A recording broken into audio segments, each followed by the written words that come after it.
There's Lauren. Awesome. Hey. How are you two? Brenda? Good. Good. I'm so glad you're here. Yeah, I was hoping I could make it. I have to get off just a little early. Yeah. Hey, Lauren, I'm glad you made it. Mhm. Oh, she's froze. Me too. I was able to move things around. So now it's on my recurring schedule and I'll plan around it. Perfect. I'm glad you're here. Yeah, Does this Good to see you. It's been a little bit. yeah, it has been. Yeah, this might be kind of a small group to begin with, which is cool. We get to really explore this in depth, and so I might as well introduce you, Lauren. I think all three of us know each other, but Lauren just graduated from our advanced training a month or two ago. Okay. And you mind sharing like your niche in pain coaching, Lauren? Sure. Well, I am currently employed with my local hospital on the sports medicine wellness team. And I've just kind of been given a little bit of free will on what I can do. And so when I found this training program, I was really intrigued because I had dealt with chronic pain. And yeah, it worked really well with kind of a gap I was seeing in our healthcare locally, that there was just a lot of alternative pain management offerings. And so while going through the academy and learning what I was learning, I've just been trying to implement teaching and programs, and I'm working on support group here locally in Durango, Colorado. So it's all very much like up and coming. I'm trying to finagle and weasel this kind of stuff into our hospital system here, which is obviously, you can guess, a good uphill battle. But yeah, that's kind of me. Awesome. Well, thanks for introducing yourself, Lauren. I've always thought your journey was really neat. It's cool that you're getting to like do something creative and new in the system, and I love system interrupters that like get in and find solutions to old problems and give people a boost. And I think that's kind of the theme of what we're talking about today is I think a lot of clients kind of get stuck in a rut with their pain or with their kind of the stress loop that happens. And over the past few weeks, Karen brought my attention to something that has really been powerful in her life. And I know Brenda was a huge part in kind of introducing the foundation of that. Absolutely. Yeah, it's cool that there's a connection here in the time that we're spending together through that. So I think we're always looking for just little things that can give our clients a boost, get them out of a rut.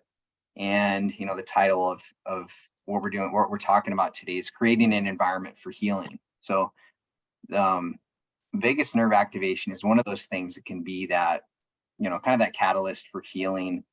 And I've been learning a lot about it. It's been one of those things that's been a little bit under my radar, and Karen has a lot of experience. Karen's an NBC-HWC and also went through our advanced training, and she has a lot of experience in experimenting with the vagus nerve and finding a lot of healing through it. So I wanted to just kind of give her a chance to tell her story a little bit, and then to have a discussion about some of the practical ways to implement this in our life. I think it's good to experiment with it ourselves before we work with clients on it.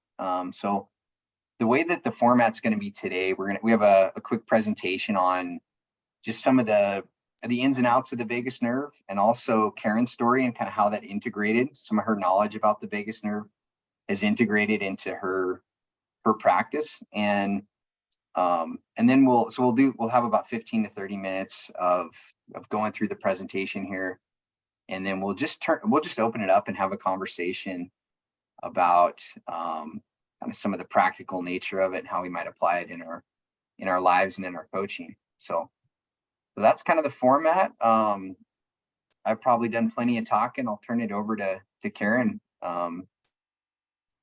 Okay. Yeah. Well, I want to start with acknowledging Brenda, because the title of this presentation is, creating an environment to heal. And it was within the environment of working with her as a coach that this really kind of blossomed.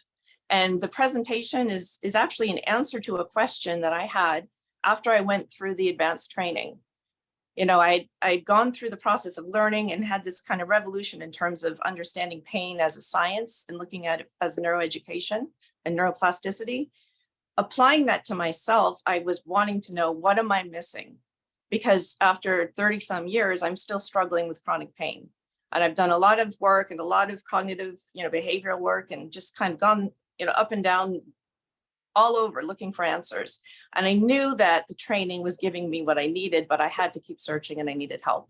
So I kind of put the brakes on starting coaching and started working with Brenda, and kind of going into a cocoon and really drilling down to understand what was happening. And there's a day when we were working that she had us stick our tongue out to activate the vagus nerve.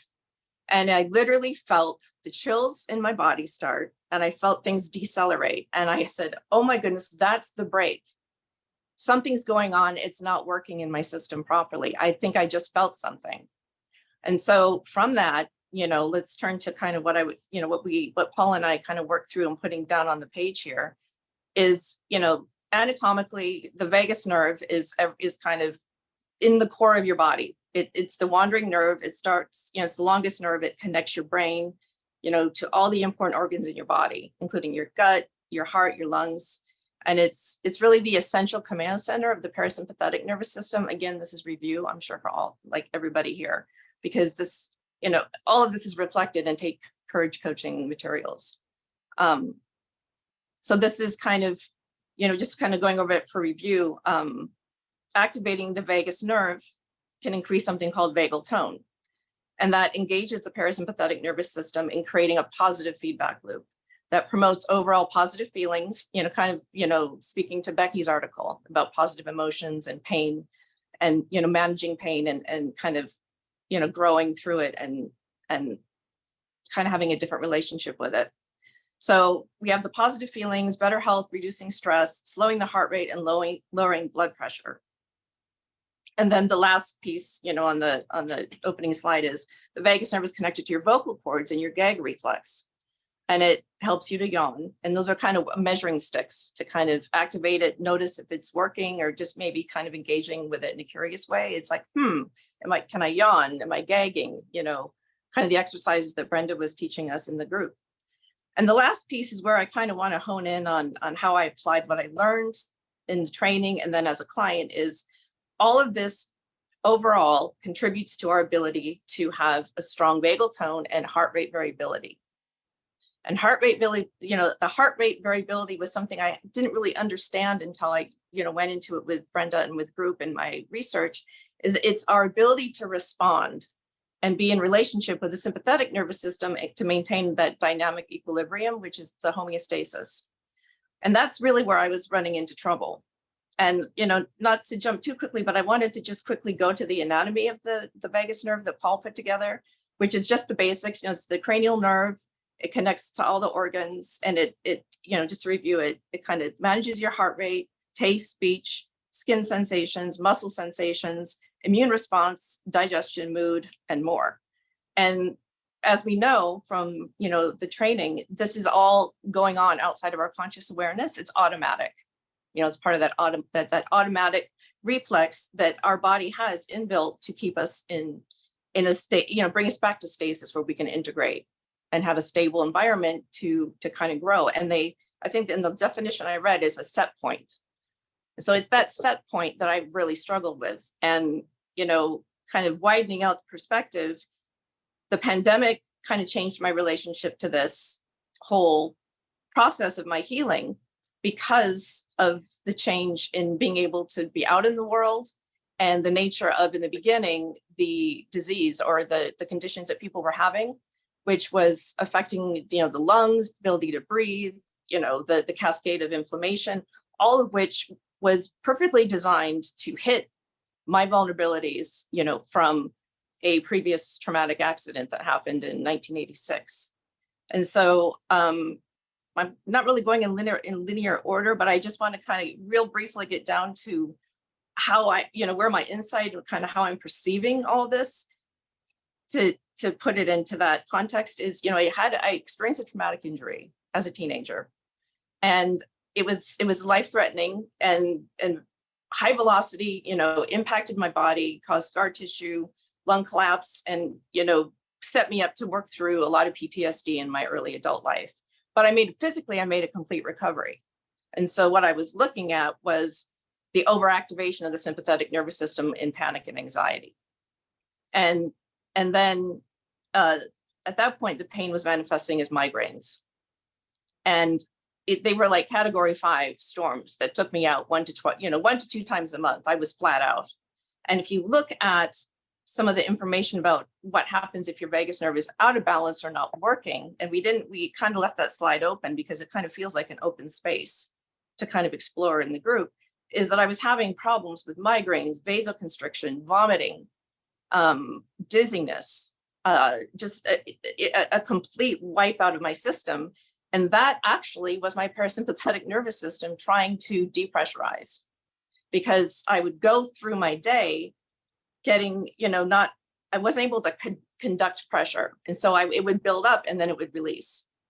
And so this is kind of I guess you would call it a positive feedback loop that I was locked into. I called it a catch-22 because it evolved over time and through my developmental stages, but it was always this overactivation of the sympathetic that I couldn't keep up with and that I couldn't actually restore. I couldn't hit that brake pedal because I don't think I didn't know what it was and it was disabled. So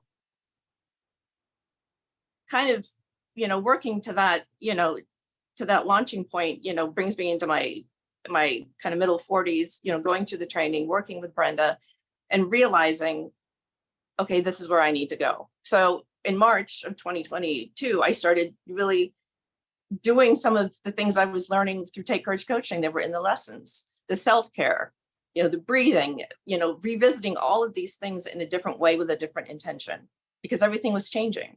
I was older, we were going through the pandemic, and I was starting to experience anxiety and pain and things in ways I hadn't experienced for a really long time. And I thought I had put that to rest because of the pandemic. So I was really engaging with this to dig deeper. So in the summer, I felt things shifting around, last year, and I had some breakthroughs realizing I was having problems with blood flow. And so I put my arm in a sling and I used the brace, and I was really excited because I had this rush of blood and energy, and I was able to move around, and I wasn't having trouble kind of gauging my activity. And then I lost my balance wearing the sling and I fell and re-injured this whole area that had been compromised from the accident, and had to go about it differently in terms of I wasn't able to get into physical therapy for a few months. And the usual routine that I would go through to get help was interrupted because of the pandemic. So what started happening was I looked at all my lessons and I thought, okay, I'm going to work with the vagus nerve, because that's the starting point, the break. And I laid on the ground and I started humming and toning, listening to music and tapping and trying to create some soothing and some vibration up in my chest. And what I noticed over a period of time is as I would do that, my arm, I had it really immobilized and in a brace, I would lay down and it would start moving. And the places where it had been twisted, it started kind of moving, and it would start rotating. And I felt my body, with the support of the floor, moving it back into position, or moving it into a position that I'd never really actually been able to hold, or I felt, because it was torqued. And I thought, okay, this is really interesting, because these are nerve impulses similar to what happened when Brenda had me stick my tongue out. I'm like, this is where we want to go. This I think is happening in the nerves. I've got compression, it's a weird injury, it's a dramatic injury, but I mean, at the root of it is nerve pain. And it's causing, it's probably stressing my heart and stressing, my blood flow, and was actually developing into dysautonomia, where I could see, the pooling blood, and a hot shower would, kind of, put me into almost a sympathetic overdrive. So I was tracking those things pretty well, but I was at a loss for how to treat it. And I was really nervous about physical therapy, because I've had experience with that, where you do the bands and it would pull everything out. And it, I knew I was building strength, but it was causing strain. And the strain was really what would put me, back. And so just to kind of, so this kind of, connect the dots here, let's see if I can get this out with it making sense.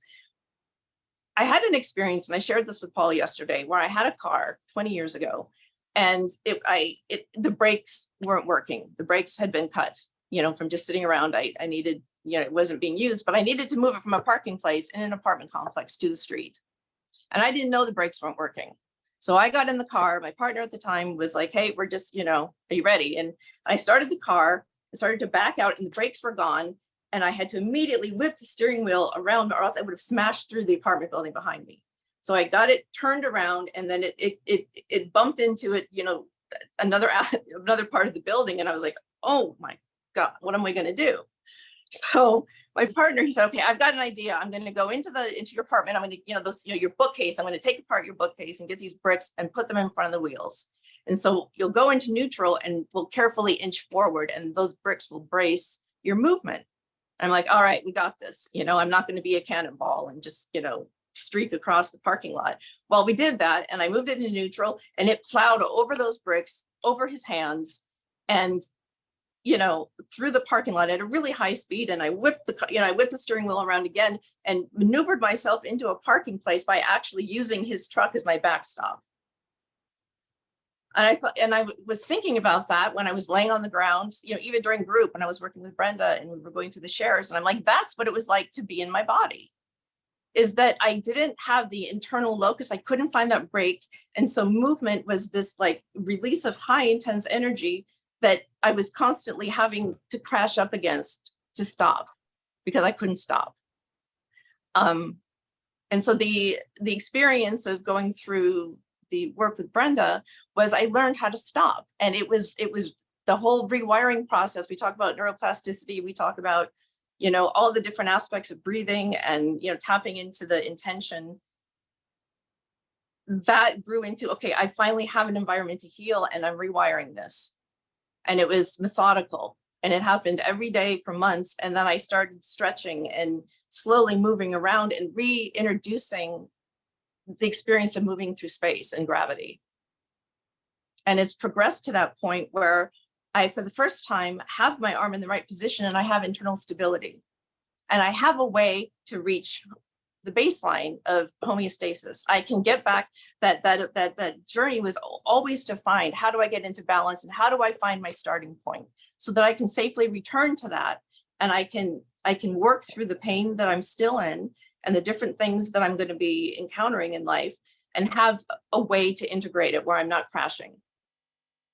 And I'm able to engage and be in my body in the way that it was designed to work, which is in a dynamic equilibrium with the right amount of stress, and then restoring, integrating that, digesting that, moving through the world in a pattern of growing and not getting stuck. And, I think we know, as pain coaches and as sufferers of pain, we're constantly having to readjust to what is normal. What's the new normal here? We go through different phases of recovery, and we're oftentimes living in really difficult, painful situations, and we're working with clients that are experiencing that. And so it's how do we support in creating a new normal and finding that new set point is really the question. And so that's kind of where I think I want to open it up. I think I made the points that were kind of in my head, and that we got down on the slides here. But does that make sense? Yeah, I love the integration of talking about, the kind of the theory behind it, I think it's, Mhm. we always start with the theory and the science behind it, and then it's a matter of putting it into practice and having an opportunity to use it. And you had a really good opportunity to use it during the pandemic, right? Where Yeah. normal healthcare kind of went on pause. Yep. And you had to learn things out on your own and experiment some. So Well, and I think bringing it back to, there's so many highlights I could bring in to group and working with Brenda directly, because this really is, like, I would say, a partnership with my coach. And this is me kind of sharing with you, what I learned and how I applied it. And, she at the beginning of group would open with breathing exercises and kind of what we, resetting. So that, to kind of have that experience of kind of however she was guiding us to come into a more peaceful internal state. And all of this really, when you think about it, it puts us into that digestive parasympathetic, response of really self-care. And one of the impulses that I kind of redirected or reframed, from some of the questioning that she would direct towards us is, what would this look like if I did it differently, or how could I do it differently? Or how could I do it in a way where I'm taking care of myself and I'm moving forward, but I'm not out of my envelope of energy where I'm trying to learn to pace. And so I want to kind of, tie it back up to the vagal tone and the heart rate variability, because in my mind, pacing meant, getting those straps, those, when the armbands out, and doing the actual repetitions. And what I came to understand was vagal tone is a muscle and a tone, and you build it. It can be, it's strengthened in exercise, but if your sympathetic nervous system is glitching, you're not able to actually have that way of working with your body so that it brings you to that state. For me, it just locked up and the pressure kept building at a certain point. So what I did was I took, those months and I built the vagal tone rather than trying to push myself to do the activity. Because I'm like, this is really important, and it's growing my capacity to actually do that work. And it's an exercise, and there's tangible results here. That the heart rate variability is the key to everything for me in healing my particular trauma, is being able to have that modulation and kind of build in those decibels that kind of got blown out. And to me, that's absolutely fabulous. And what Take Courage coaching taught me in a conceptual way is neuroplasticity. We can rewire the brain. I had a massive hijack going on in my system. And, I needed the balance of the science and the neuroeducation, and then the coaching and the prompting and the working with the motivational interviewing process, both from learning it and then actually being on the other end of it and receiving it from my coach. Because that in itself activates the parasympathetic nervous system, I believe. Because motivational interviewing is kind of rooted in that, because we're kind of, in order for a client to respond to you and kind of, the eliciting response is really a parasympathetic impulse, because you're digesting. The client is digesting, they're integrating, they're having to really think about, okay, there's this feedback loop, or maybe there's something I'm trapped in. Is there a different way to look at this? I've never thought of it that way. That's a beautiful way to frame it, that, just the art of coaching is rest and digest. It's reflective rather than kind of being focused on the externals and all the terrible things that I've been through that have led me to this place.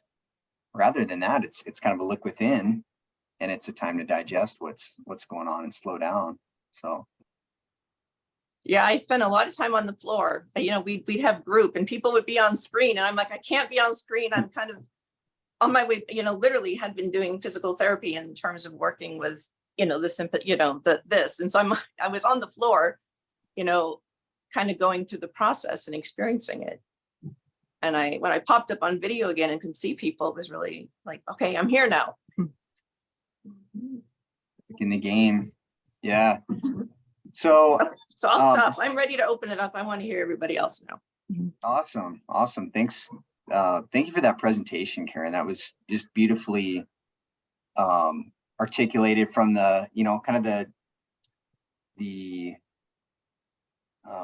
anatomy of it all the way to the, you know, the practical application. And you can see on this slide, there's a whole bunch of different ways to activate the vagus nerve. So I thought it'd be fun to spend a little time together just activating our vagus nerve. If you guys are open to trying a little experiment here. So just show of hands, I'm curious, like how many of you have experimented with this before and actually tried to activate your vagus nerve? Awesome. So we have some experience with it already. This is known as the, what is it, the salamander stretch or something like that. So yeah, it was in a Forbes article that I found. So it involves like, it involves a stretch and also some eye movement. And there's a couple ways to do it. You can kind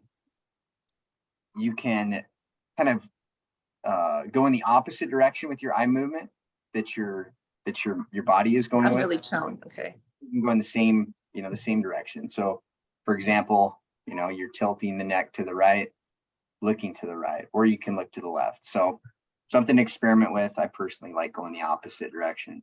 So let's, if you're comfortable, let's spend a little bit of time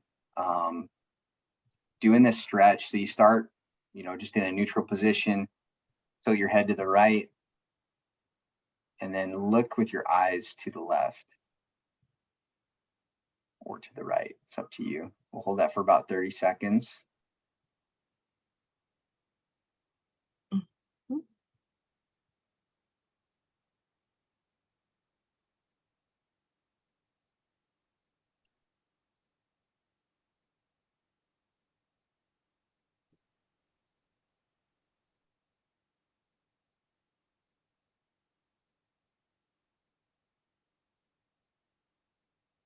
Whenever you're ready, the other side.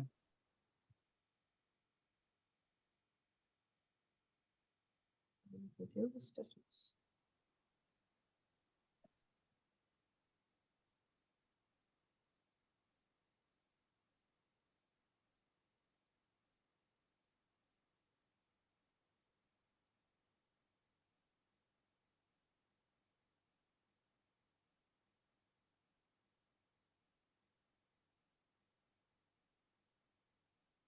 Remember to breathe. Oh. Something I sometimes forget to do when I'm doing this.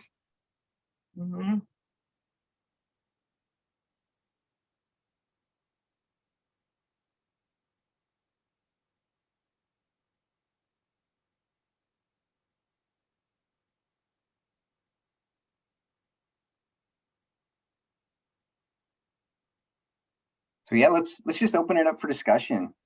Curious if you noticed any shift in doing that or anything that was a little bit different. I feel like after a couple seconds of doing it, my eyes wanted to close. Maybe I started to feel relaxed enough to take a little nap. So be like, wait, keep the eyes open. Mine was when I came back to neutral that I felt more light, kind of almost, kind of like a floaty kind of lightness, you know, that I felt.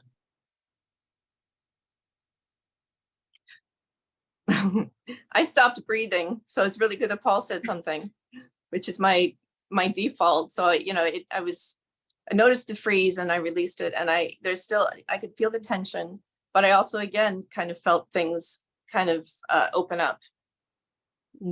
As part of I still have tension that's running up and down my neck and different areas I'm working out. So I felt that, but it kind of keyed me. I think it did kind of reset, which I think is in part the intention of the exercise. I felt that reboot once I was cued to breathe. I still need coaching. I felt that same softening that Lauren talked about, like the softening of the gaze, almost a little bit sleepy. And yeah, you feel almost, I think it's good to do this sitting down. I'm standing up right now, which is a risk. Kind of dizzy doing it almost. And, you know, I know some people might pass out doing it. So something to ease into, but.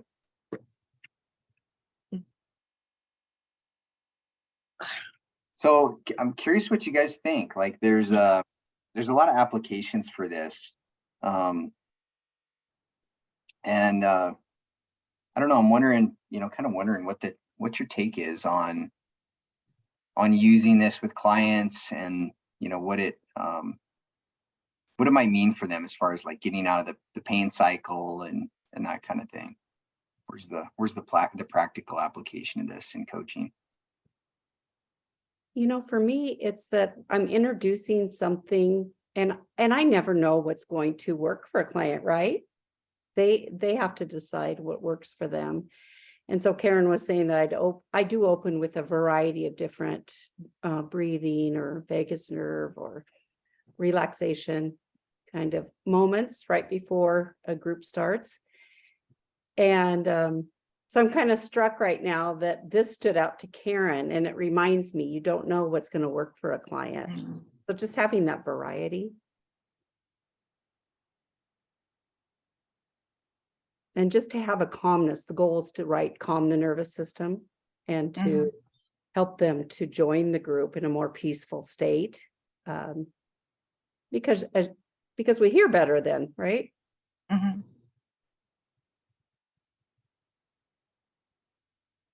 I was thinking, on what you just shared, Brenda, I read an article on trauma and rewiring last night, and there was a term that they used, window of tolerance, which I found really interesting because, when I would be in group and work with you, that window of tolerance or that kind of environment, I was trying to get to that peaceful place and notice where I was out of my tolerance, and kind of assessing, okay, there's the good stress and there's the stress where we kind of push ourselves to grow. And then there's the place where we learn through trial and error, where maybe we've overdone it. And I'm not quite sure what my point is, but I do know that that was kind of in my mind when I would be in group, is kind of like, well, where am I feeling uncomfortable? And where do I need to take better care? And where do I need to kind of challenge that set point so that I move towards a new normal? Because we're never going to go back to what we were, with experiencing chronic pain, but we want to grow and move to a new normal and thrive. Yeah. And I Which think is, I like what happened working with Brenda is I got there. It took a little while because I was stuck in a few places.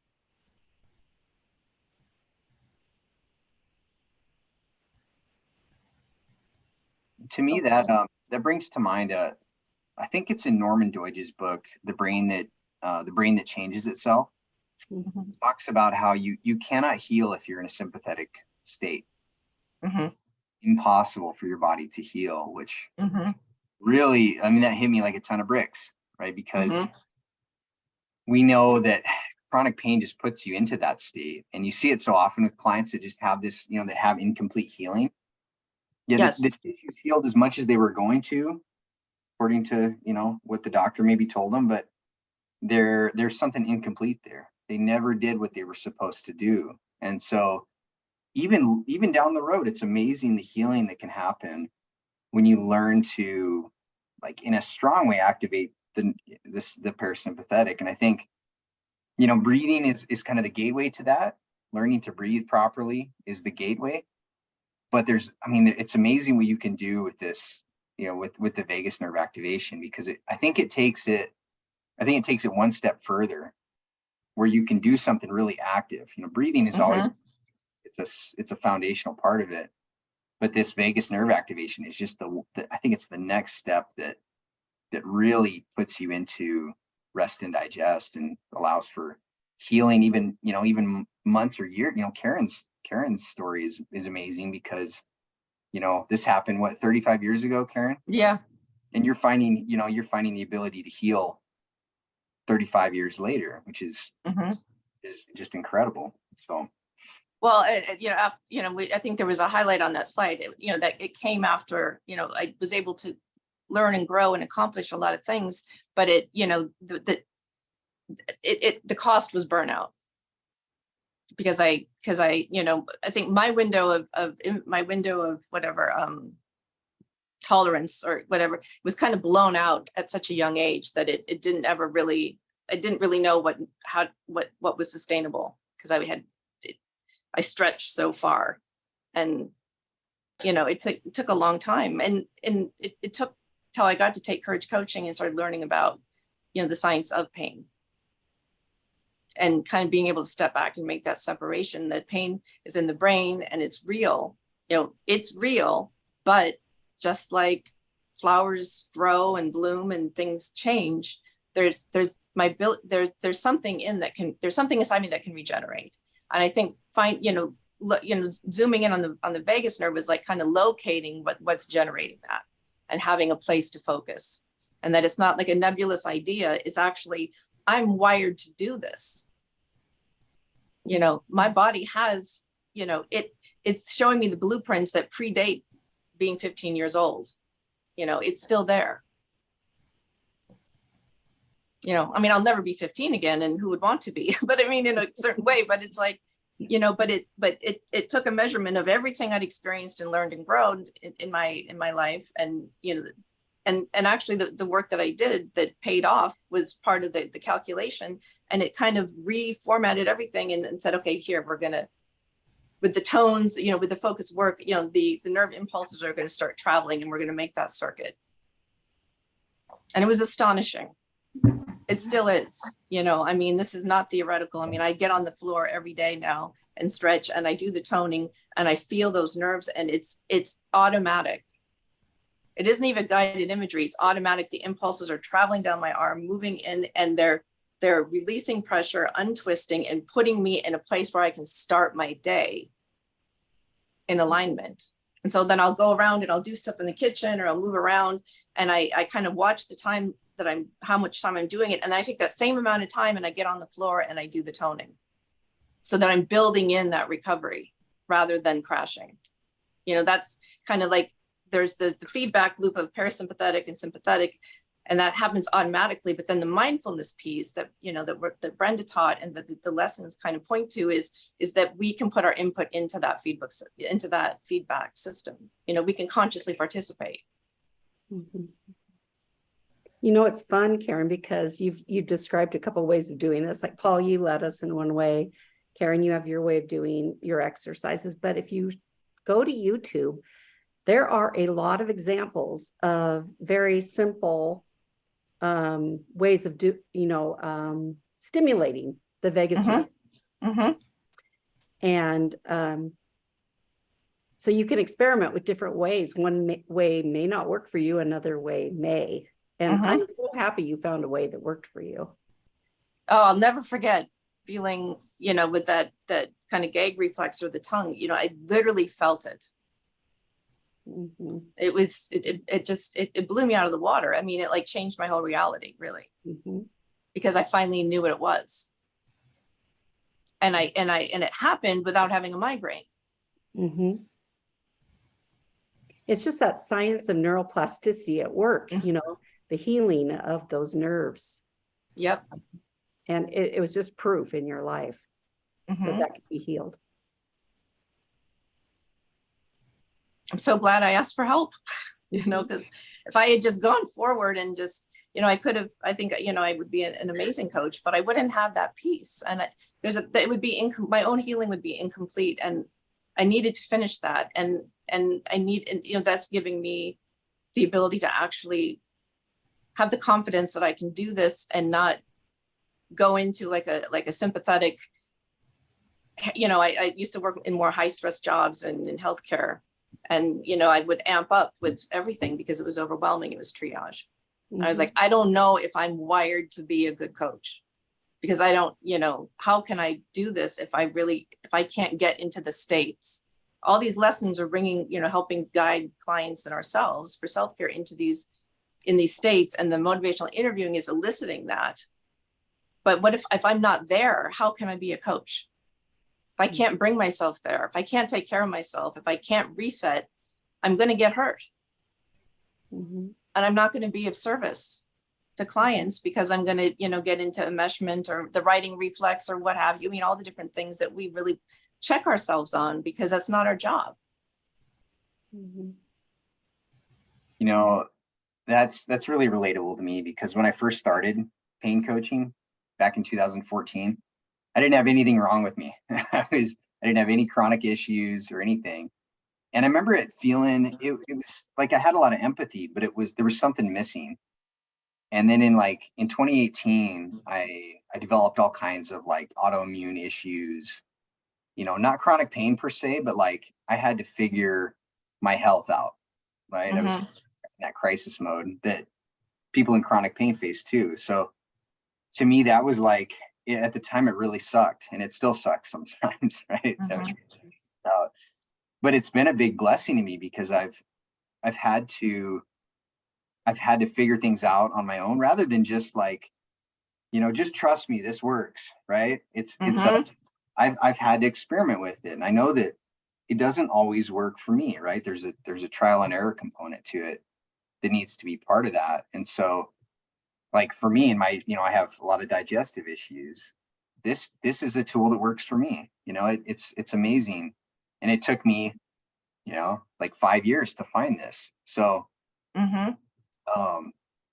it's a journey that like, it puts your attention on things that are important. I think when you get sick, get injured, that ends up being a really good thing, because you can help other people, you can have more patience with people.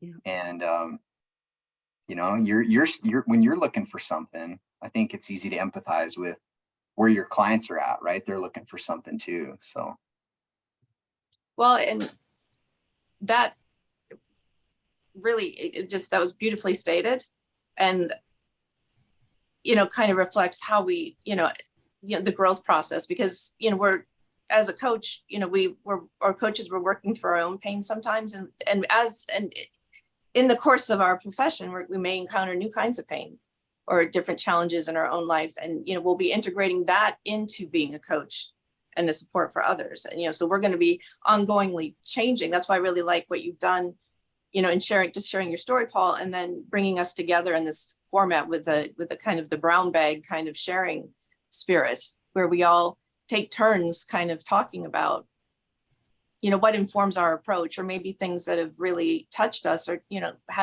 changed us on a very deep level. And when I think back to that exercise that Brenda had us do, it sparked something. I have not lacked for passion or energy or drive in my life. What I've struggled with is all of that in many ways was getting turned against me, because I was in that loop, and it was turning into a destructive force. No matter how much I tried to use it, it was not sustaining, and I wasn't able to reach my potential. And it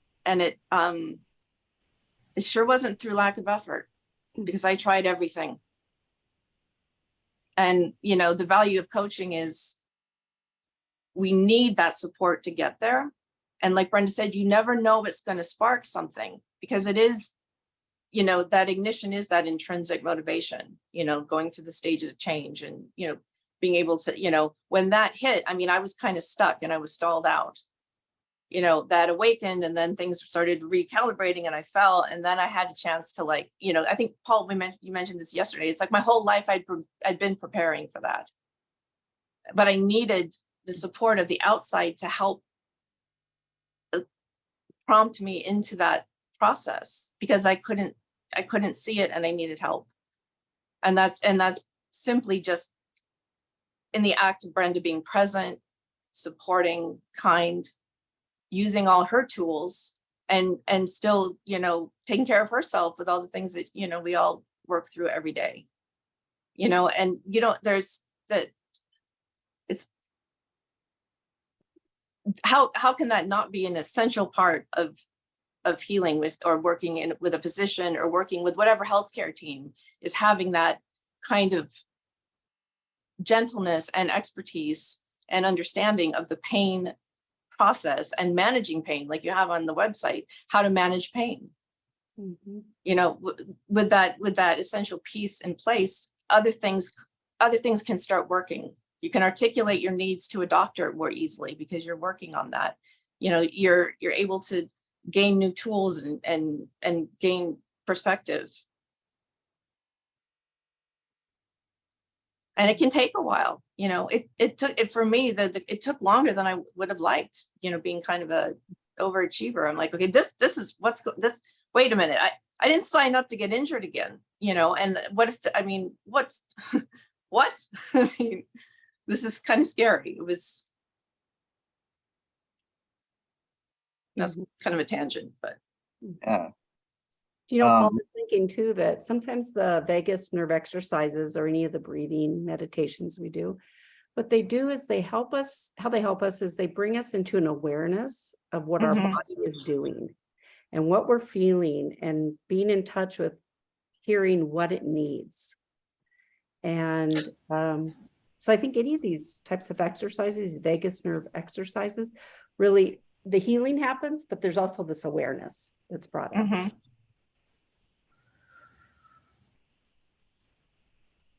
For sure. Yeah. That's so true. Like I think everything that you're doing in coaching is about awareness, right? Because there's so much, I think it's funny how easy it is to get locked in a place where you're focused on everything but like what your body is telling you. And this is a way to like reconnect with that in a practical way. I mean, it's sometimes it's hard to connect with that, but this kind of resets all that. Yeah. Lauren, I'm curious to hear, like if you have any personal experience with using vagus nerve activation, or if any of your clients or patients have gotten anything out of it. Yeah, for sure. I mean, I definitely, especially after the training, have a deeper understanding of the importance of activating the parasympathetic nervous system. And I think that played a bigger role than I ever realized in me kind of coming to a place where I'm virtually pain-free now. Mine came in the form of more of a meditation practice, but with that, I also learned deep diaphragmatic nasal breathing, and it's something I actually integrate into the fitness classes I teach. And so we may do something that's really high intensity, and this isn't necessarily with the pain patients I work with, but I had a person who comes to my class every week. We'll do something high intensity, and then I bring them back to exhaling through the nose, calming the nervous system down. Because we'll be like, okay, we just put our body through stress, a good stress, but let's see how quickly we can calm it back down. And I never encouraged them to do it outside of class or anything like that. But one of the participants came up to me and was like, I started to notice benefits outside of class to this activity, and so I like it because I think there's a combination of both practical use can sometimes speak to someone, but also it kind of brings this what's traditionally been kind of an out there subject of mindfulness, meditation, the nervous system, right? And it actually does give kind of a scientific backing to it that some people need in order to understand or even consider it to be something useful. But I feel like the vagus nerve, the parasympathetic nervous system, you could be eating the most perfect anti-inflammatory diet. You could be moving every single day. That does not mean that you will make progress on your pain. So I like it a lot. I do try and teach breathing techniques to anyone I work with that's going into spine surgery or any of the pain classes. I usually just teach a basic, deep nasal breathing technique, but I'm seeing from that big list, I'm like, okay, maybe I should try and expand this arsenal, this looking thing we did, and just try and have a little more in my back pocket to offer, because breathing maybe isn't going to hit everyone, even though it's a good strategy, it's not going to be everyone's strategy. Well, and that's interesting. I wonder, in the work that you're doing, I mean, I don't have expertise in this area, but, working with patients, as they heal and progress, what am I trying to ask here? I think it was the experience of my body that informed and changed my ability to breathe, because there's places where I was compressed and I wasn't wired or circuited in. So the breath wasn't really, the oxygen and the different things weren't actually reaching those areas that were in pain. And so when I kind of went through some of these exercises with the diaphragmatic breathing and the toning, it actually kind of opened up that space. And so I had a whole different relationship to the pain and to movement, you know, or just perception, you know, what I could perceive. I mean, in some ways the pain got worse, but I was beginning to understand the language of pain in that, okay, here's some chronic pain, you know, and here's pain that's acute, you know, and how to work with it appropriately and make lifestyle choices that, you know, maybe those lifestyle choices were help, you know, I was doing all the right things, kind of like what you just said, you know, but it wasn't actually changing the migraines, and it wasn't correcting the fundamental problem that was just throwing everything out of whack. And it's living through those periods of time where it looks like things aren't helping that can be the most challenging. Yeah. Like That's a you're really like stressful thing. the missing piece. And sometimes it never comes in a way that really resolves, but there has to be a way to make movement and acclimate and still, you know, find the places where we can have quality of life and grow and contribute. I don't know if that made sense, but I was just kind of taking in what you shared, Lauren.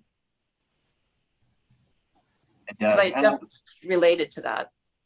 I think when you discover something like this, it can almost feel like, oh, I found the holy grail. Like, this is all I need to do, right? Yep. And, I think it's important to, like, you know, when working with clients, to really emphasize the point. And a lot of times they come up with this on their own. I got a call earlier today with someone who, you know, has 4 or 5 different things that are working right now for them. So it's important with this stuff to realize that it's, you know, it's a gateway into something better. Like, it's a key part of what we do, but it's like it's the gateway to opening up the rest and digest and the healing capability of the body, but also to not stop there. And I think, you know, there's certain clients that, you know, that want the easy fix. You know, they want that one thing that I can do that will just fix the problem. And so I think it's important to emphasize with this, you know, this tool, that because it can kind of feel like that, oh, you know, I can do this stretch, or I can do some humming, and it just, you know, it fixes everything for me. We all know that that's not the case, right? It's not going to just do all that on its own. We have to put some into, like Karen was saying, the other lifestyle factors of, you know, eating better and moving, and we can do that easier when we're in a parasympathetic state. So that's something I have to remind myself of with all this stuff as I'm discovering new things, that, you know, yeah, it's good to have this foundation, but I got to keep going. I got to keep figuring things out and trying new things. So, well, and I think getting to this actually, you know, was, you know, finding that set point. It's like, I'm finally in a place where I can begin the race, you know, where I actually really can begin the healing process in a way where I'm not reinforcing that loop that's hijacking my brain and, you know, turning all this, you know, real estate into a pain factory, because I'm doing and restraining and recircuiting, you know, and getting stuck. It's just digging me deeper. You know, that pain is frustrating, but being able to break that loop, I can actually work with the pain in a productive way, in that, okay, this is the pain from exercising. This is the pain from doing things differently, and it's going to hurt. And it's, I'm always going to struggle with some of this. But it doesn't necessarily have to be this Groundhog's Day of like over and over and over being stuck in it, and have it, you know, really mess with my emotions and my brain chemistry and all these different aspects that are, you know, make up the components of pain. So, I mean, I'm a beginner. I'm just starting now, you know, in terms of working this through, and it's like a whole new world. Yeah, you know, you had that analogy, Karen, of the brake pedal and your Honda Prelude. And I had an experience of getting stuck recently that, like, I don't know if there's some parallels there, but, you know, I got stuck in the snow recently. I tried going up in the mountains that I shouldn't have, and I got stuck. And, you know, there's a lot of parallels to what clients go through. You know, they get stuck in a rut and that loop, right? The cycle of pain that we talk about. So, you know, in order to get unstuck, I had to find some tools. I had to go get some gravel off the bare road and throw it under my tires and dig myself out and everything else. And I think that's the, you know, this is one of those tools that can get you unstuck. It's not the only tool, but it's kind of a foundation of something that gives you some traction, like that gravel did under my tires when I got stuck. So it's exciting whenever you discover something like this. It's exciting because it creates the environment. Yep. Well, and just where are we on time? There was one more caveat. Yeah, we got 3 minutes. Okay. Oh, well, this is the last piece of it is, you know, I got really interested in how the acetylcholine, which is a neurotransmitter, and the vagus nerve actually releases it and manages to how it works through the body. And so it's an actually tangible, you know, it's something that stimulating the vagus nerve helps create and move through your body. It's a natural tranquilizer, and it's like a precursor to movement, you know, impulsing the muscles. And so that, you know, whenever I try to like put it into something, you know, how could I measure this, or how could I share with somebody like a tangible effect of, you know, breathing and working with the vagus nerve, is it actually helps produce an essential neurotransmitter in conjunction with the gut brain axis. You know, this is the fuel of the body, or the oil, or, you know, if you bring it back to a car, it's like, you need this in your engine. You need this lubricating your nerves and your muscles, or else, you know, you're going to hit that inflammatory response and just burn out your engine. It's kind of what my sense of it is. Yeah, it's a good visual for it, for the function of it.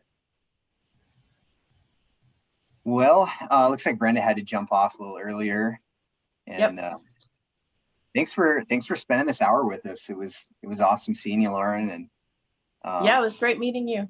Thanks for coming. Great to meet you too. Thanks for the education. It was awesome. Oh, looking forward to when you share. I think we're all going to get a chance. We'll all be in the hot seat. Awesome. In all seriousness, we're always looking for people that want to, you know, I know everybody has their little niche and maybe their own experience. And I think it's super powerful just to, you know, to share where you've been, what you've learned. So yeah, Lauren, if you ever have a desire to jump on here and just share, it doesn't have to be. Karen really put together a very elaborate presentation here, and it doesn't have to be really elaborate or anything. You know, if you like PowerPoints, that's great, but just always looking for, you know, give people a platform to share their their expertise and what they enjoy. So I'll think on it for sure. Yeah, awesome. Well, have a good rest of your day, everybody. Yeah. Bye. Thanks, everyone. Bye. Take care. Take care.